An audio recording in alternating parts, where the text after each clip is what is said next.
ত্রিপুরা রাজ্যে এসটিরা পাস করেছে টেট পরীক্ষা এবছর আমাদের গ্রাজুয়েট টিচার লেভেলে পাস করেছে ওরা 128 জন 128 জন পাস করেছে।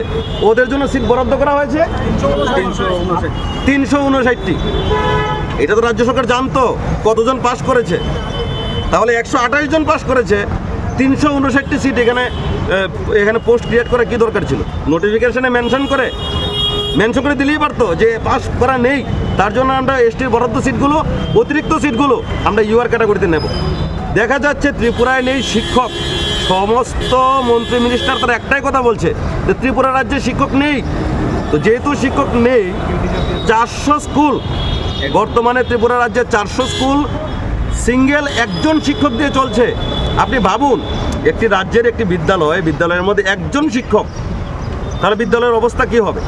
তাছাড়া দেখুন, আমরা যে দুইটা রিপোর্ট এখানে এনেছি, একটা হচ্ছে ত্রিপুরা বিধানসভার 26/3/2025 ত্রিপুরা বিধানসভা থেকে জানানো হয়েছে গ্রাজুয়েট টিচারে 2781টা পোস্ট রয়েছে ফাঁকা।